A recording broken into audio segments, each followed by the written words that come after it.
look into the camera, and I have this real desire to want to look at the screen, at myself. So this is a webinar which is all about arpeggios, and we're going to be, it's called Creative Arpeggios 1, and if you're viewing this on from GMI and you've booked this webinar session, it's great to see you. Make sure that you download, there's a free giveaway book which you can see just under the video, and it'd be great if you could actually download that, because I'm going to be using that to explain some of the ideas and concepts that I'm going to be going through. If you're watching this on YouTube, then the links in the description will also offer where you can get the various things. Now, at the end of this video, I've got a little special offer. So hopefully you'll hang on till the end, you'll find this of interest, and you'll download the coupon code, or you'll take a note of the coupon code, but I'll talk about that more later. So this is the first webinar I've done. Hopefully it's going to go okay. Right now I'm going to share something on the screen with you. So you can download this book. Let's go to screen. Where do we do it? Showcase screen share. So I'm going to share this. Share.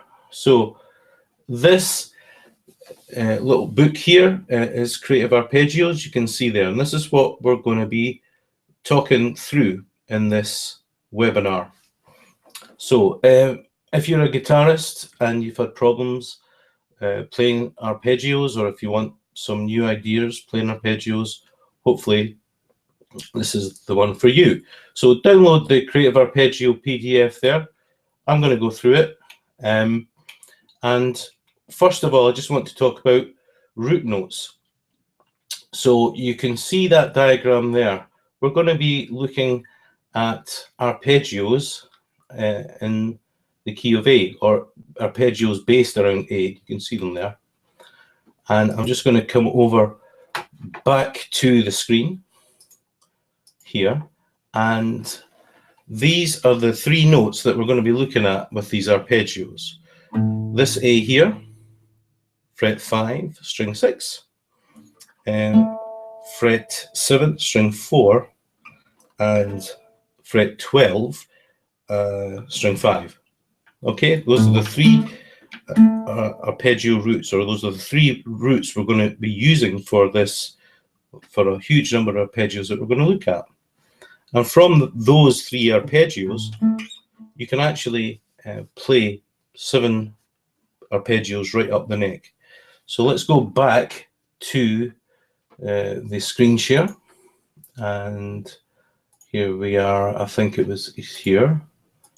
So there we are. There's the root notes that we just looked at. Now, if you don't know what an arpeggio is, I want you to have a look at that screen there. An arpeggio is just a broken chord. That's all it is.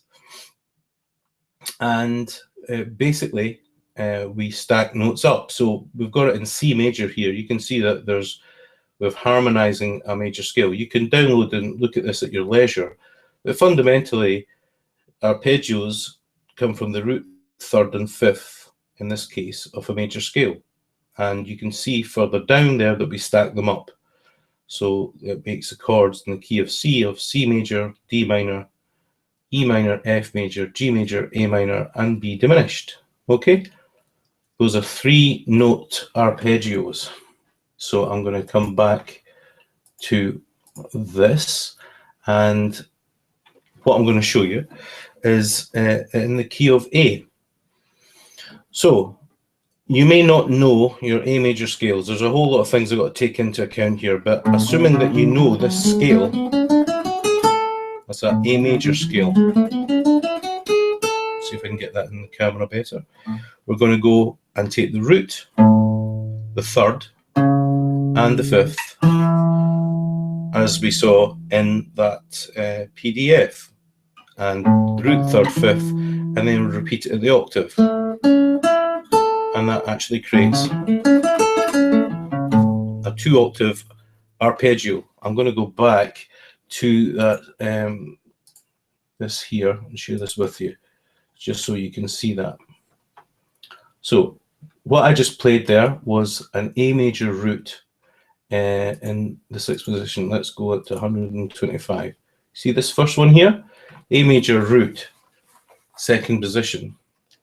Now we're going to generate a whole bunch of other arpeggios from just those 3 notes.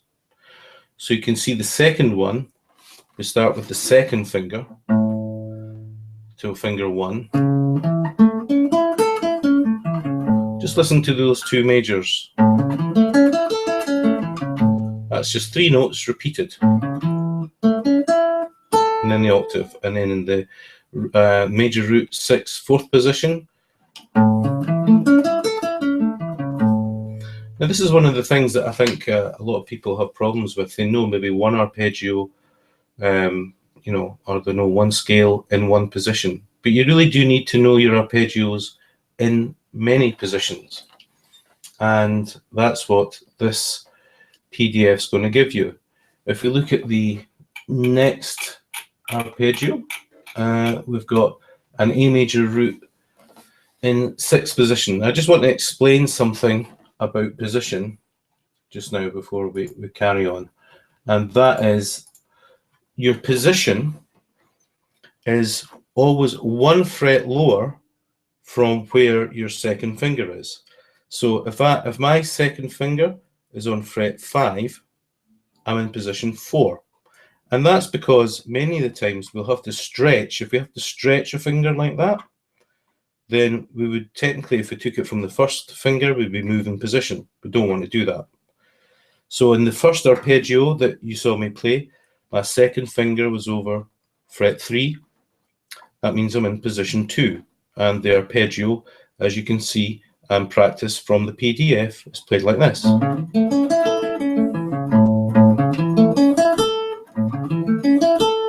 Okay, and then the next arpeggio was played in position 4, 2nd finger over 5.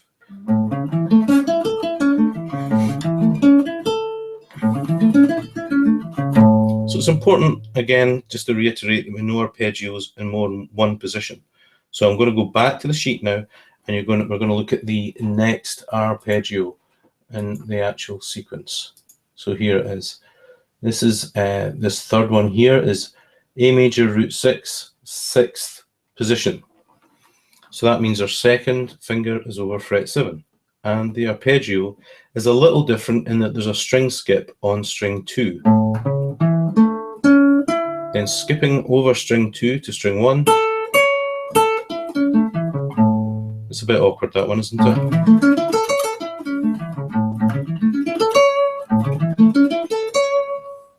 Okay, so I just want to go and talk to you a little about that. So let's just look at that. We had 1 root here, and from that we built an arpeggio from finger 4. We built an arpeggio from finger 2, and we built an arpeggio from finger 1. So we had here, here, and we had here. And you can see how we're going up the neck and covering the neck, but we're always just playing the notes of A major. Now we're going to look at another root. We're going to look at the root up at 12. So I'm going to share this again with you. Let's see what we've got here. Okay, so we're going to miss the major root 4, and we're going to go to the bottom 3. Major root 9th. So a major root on string 5 in 9th position means the 2nd finger over 10. Here it is here.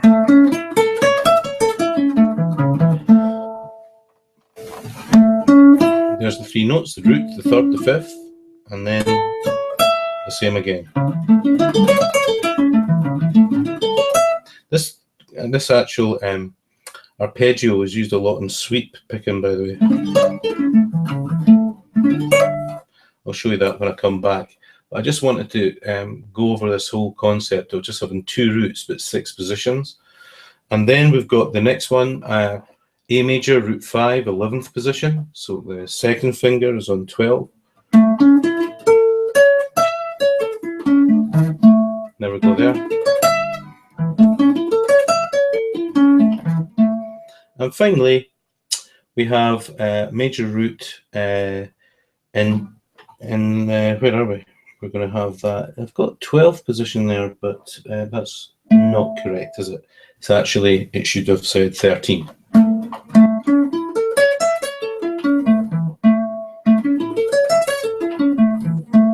So I'm going to stop sharing that and come back to see you guys. Here we are. I'm just going to demonstrate those for you. Okay, so we're looking at this root here at 12. So we have this arpeggio, our 4th A major arpeggio. Make sure I'm getting that right. That was the sweet one. Then we had it at fret 11. And finally, we've got it at fret 13. It says 12 on the PDF, but it's actually on 13.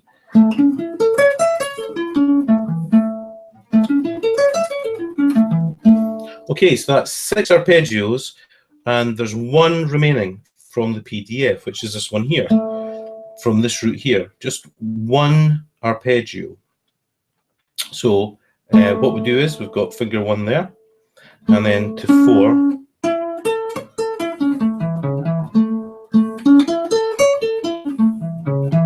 Okay, so that's the final one. That's the 7th arpeggio. I kind of think of that as the odd one out because it's got its root on string 4. The other ones have the roots on strings 6 or 5. Now, just a word I'd like to say, that with this shape, you actually have to stretch to 4 and 3. Keep 2 there. This will become apparent later if you start actually transforming these arpeggios into other arpeggios. That's not for this day. However, we'll see how we get on. So what I want to do now is to play those 7 arpeggios that I've just gone through, so you can hear them all played one after the other. So it's the A major arpeggio, just 3 notes, the root, the 3rd, and the 5th, played all the way up the neck, and off just 3 roots. Here, here, and here. Arpeggio 1, again, all of this is on the PDF. Arpeggio 1, A major from the pinky, root on string 6, in position 2, which is 1 fret lower than the 3rd fret. And then again, the next one, 2nd finger on the same root, position 4. And then the 3rd one, this is the one that has the skip in it, the string skip, no string 2. We're in position 6 now. Then we go up to position 7, where the root is on string 4. There we are there. And then we're on to this, this root note here, which is on string 5. And we've got 3 arpeggios that come from this. We have got the A major off the pinky, so that's position 9. We've got the 2nd finger, position 11. And finally, as I said before, notated wrongly by the person who wrote the PDF, which was me, we have position 13, 2nd finger over 14. It's this high, you can probably get the octave note there. Yeah. So, okay, it might be worth just saying, why do we learn arpeggios? And the main reason is because all songs really are only made up of 2 elements, melody and arpeggios, or intervallic leaps. That's why it's so important for us to to know our arpeggios and to know them all over the neck. The system that I use is a system whereby, oh, just dropped my plectrum. The system that I use is a system that can easily be manipulated to create other arpeggios, and we're going to look at that in a minute. But the main thing is that you don't just stick to the key of A. When you get this, if you can work that out and you can play this nice and comfortably, take it to C,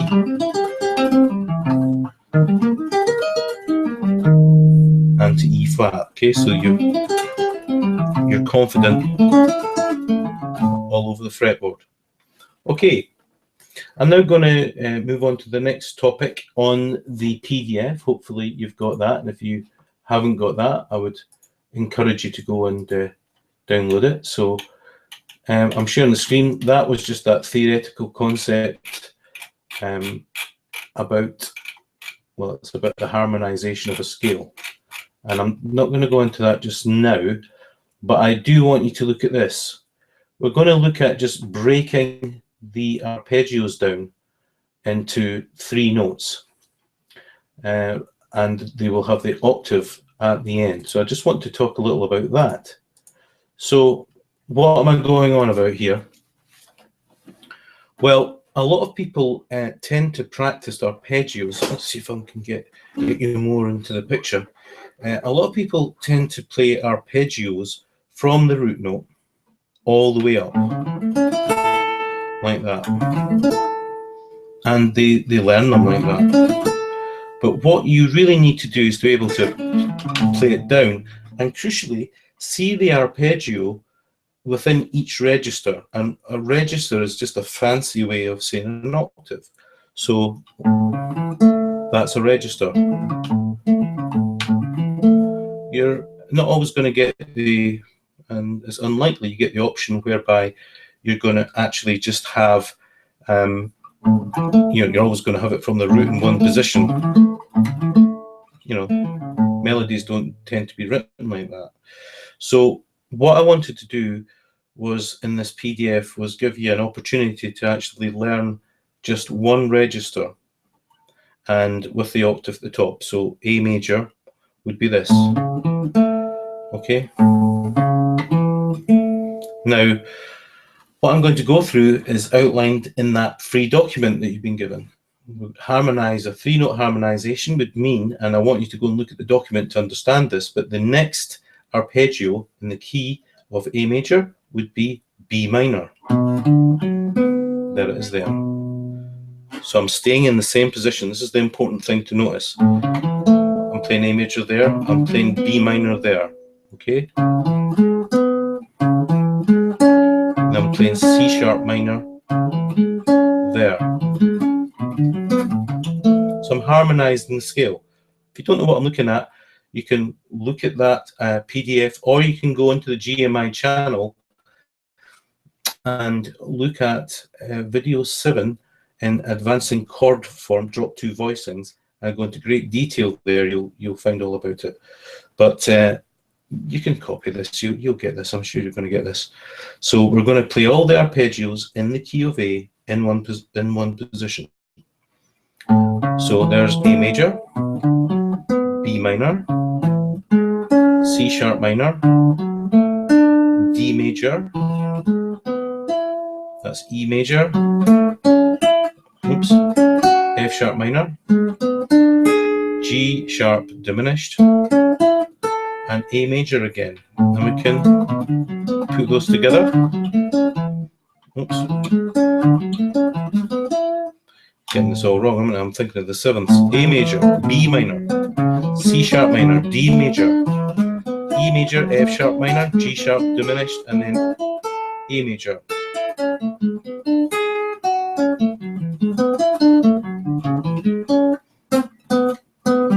Oops.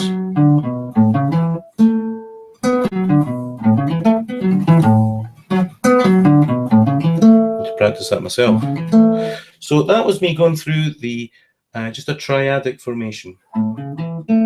And what I find is most players, they try and skip past this try and skip past the triadic thing and get onto the 4-note voicings that we're going to look at in a minute. But it's important that you can actually play and understand these actual triadic formations.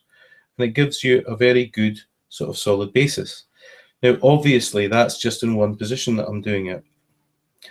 We had 7 arpeggios. We can play this in every single position.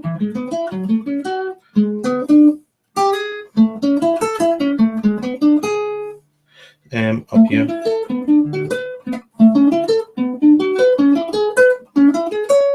So you would want to take these arpeggios and move them into every single position, so you can play them, you know, all over the neck, just in their basic triadic form. And you don't have to always go up.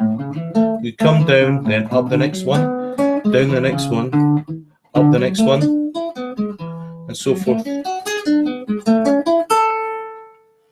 Okay, so that's using arpeggios in a creative way within a key.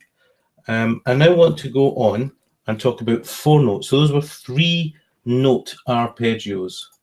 So I'm just going to share this again with you. And we're going to go and look, I think, at 4-note arpeggios. Yeah, okay. So 4-note arpeggios, that is when we take the root, the 3rd, the 5th, and the 7th from the major scale.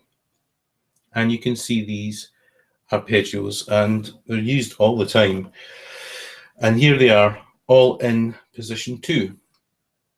So if I play A major, so if I just do it from the root of A major,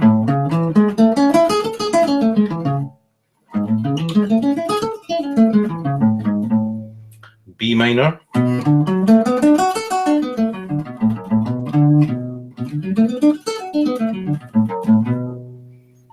C sharp minor. That's a tricky one because it's not played, it's the 3rd on the root, going to the 1st, a stretch. D major is easy.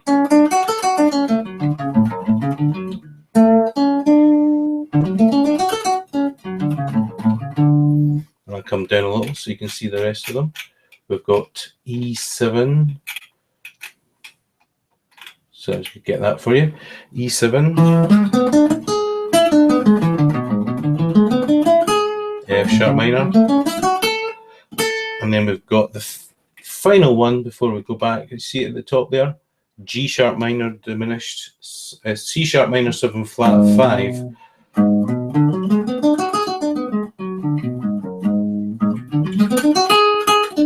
Again, it's a bit of a sweeper, that one, if you want to.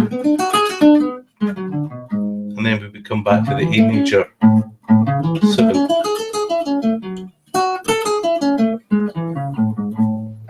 Okay, so let's just talk a little about that. All right. So let me just demonstrate so you can see these arpeggios being played physically. So again, we've got the major scale, and we're going to play the root, the 3rd, the 5th, and the 7th, and that's a stretch. And then we take it into the next octave.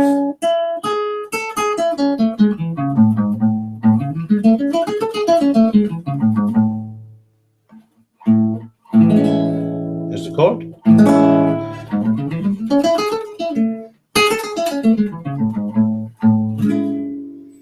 And then if we went to the chord of B minor 7,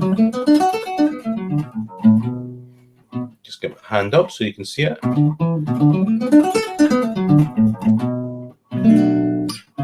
C sharp minor 7.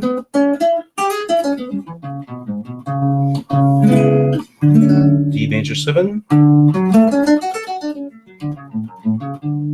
then E7. And then we've got F sharp minor 7. Do that again for you. G sharp minor 7/2 diminished, and then back to A major 7. So those are 4-note voicings.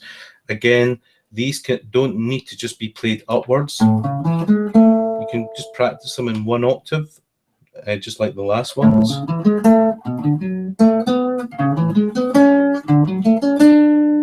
So you could play it up.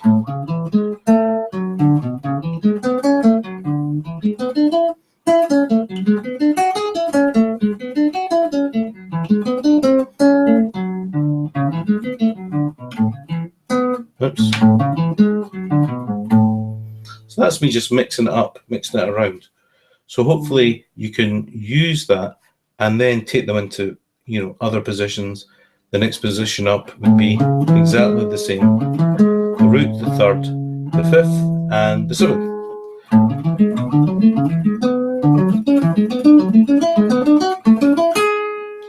We could come down them.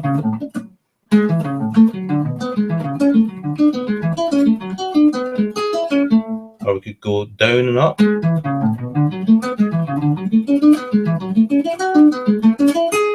Or we could go up and down. Done that one. Oops.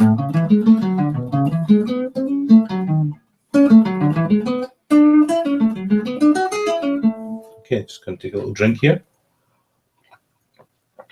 Okay, so hopefully you're getting an idea of just what we can do in one position, just in one position. So I really want to hold it in one position, but just to allude to other positions. So you have 7 positions. So whatever you do and learn in one position, you can actually then learn in other positions. And that creates this sort of tight combination of ideas that you can use in whenever you're playing. You know, you've got access to arpeggios all over the neck. However, I did want to finish off by going over some other arpeggios that will maybe give you a little more bang for your buck. Now, I know if you're, you know, if you're you've been playing for a while and it just seems to take so long to learn all of those arpeggios. So I wanted to talk about moving forms. This is where you can take an arpeggio and you can, it's really simple to then move it across the neck and it looks really great. So if it sounds great as well. And what it does is it traverses the neck. So I'm going to share the screen and we're going to look at these moving arpeggios. So the first one we're going to look at is a G major. Okay, this one here, the G major movable form. So let's get back on screen again. So the G major movable form. So this is going to, it looks great, it sounds great, and you traverse the neck. And there's not a lot you need to remember. The basic shape for these movable forms is this G major, the root, the third, and the fifth, and that's it. And what I'm going to do is take that shape and I'm going to move it up the neck, like that. If I play it all as one, it sounds like this. That's pretty cool, isn't it? Now you can use a great way of practicing this sort of thing, I feel, is to just take it in tones. So that's an A major, then B major. So if I combine all those together, I get this exercise.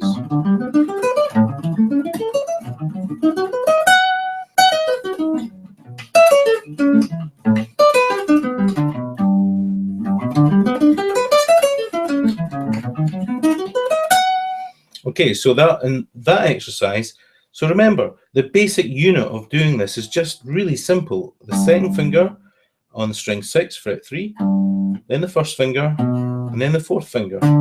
That's it. That's the whole thing. We just repeat that on the root here. So that's a G, that's a G, that's a G. And that stays good.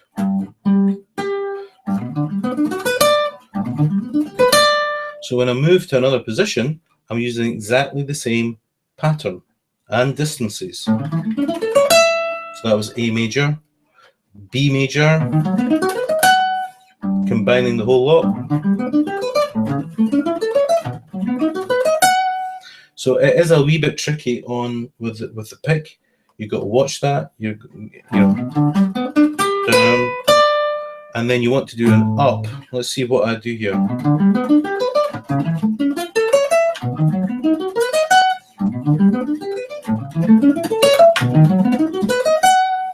Yeah.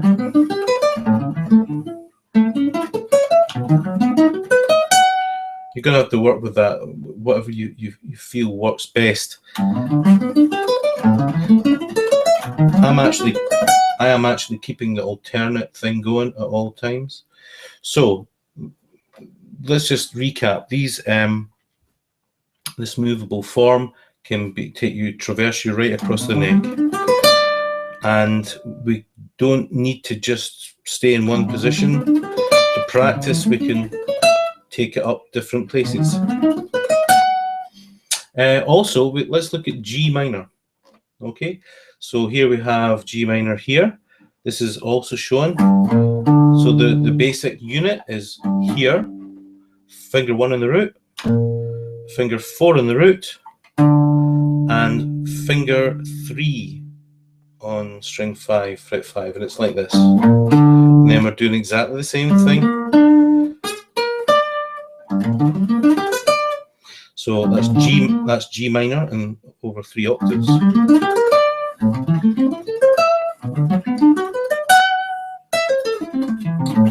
So we could go up 1 and come down the next. Sorry.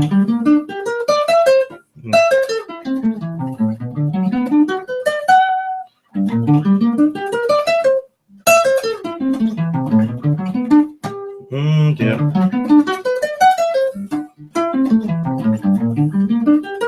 going to try and do that again, see if I can get it right.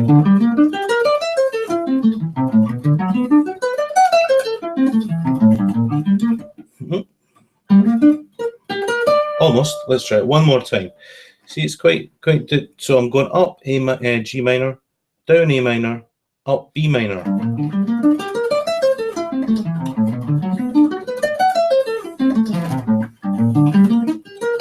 Almost. So that kind of is where I just want to leave it for today in terms of creative arpeggios. I'm going to share the screen again and just go over some of the resources there. So you can see I've given a whole bunch of various chords, arpeggios that you can actually practice. In fact, I'm just going to show you the G major 7 one, okay? So G major 7 is a good one to learn. There's the 7th, the root, the 3rd, and the 5th. That's all there is to it. That's G major 7. Now remember, we learned it like this.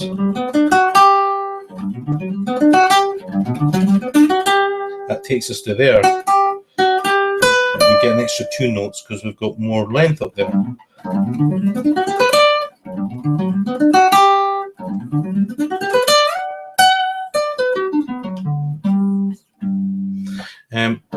And just one final thing, it's really beyond the scope of what we want to go in here, but we can actually, through synonyms, which is again you talked about on the GMI channel on YouTube and within GMI itself, we can actually use a major 7th chord over a minor chord.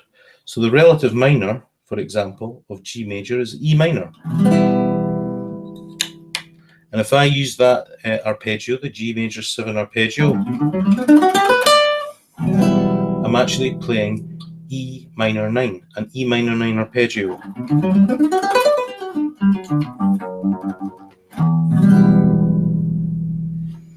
So you can see that it's not just in one area that we can affect things.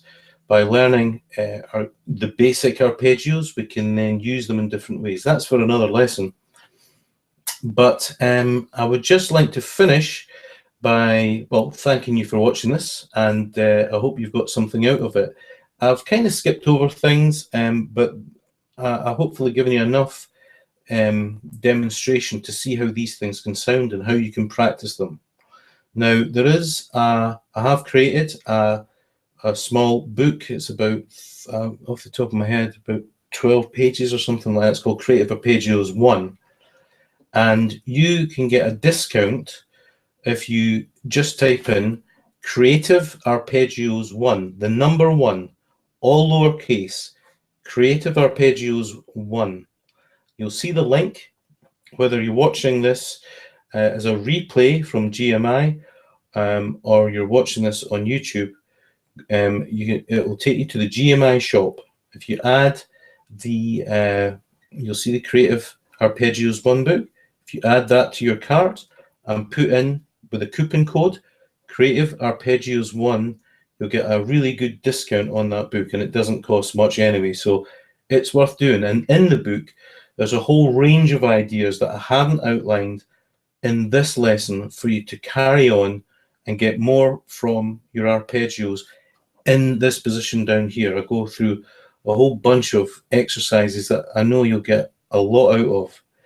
So if you do have questions, send me your questions. They'll all come through and I'll answer them all. Well, certainly if there's hundreds of them, I'll answer as many as I can.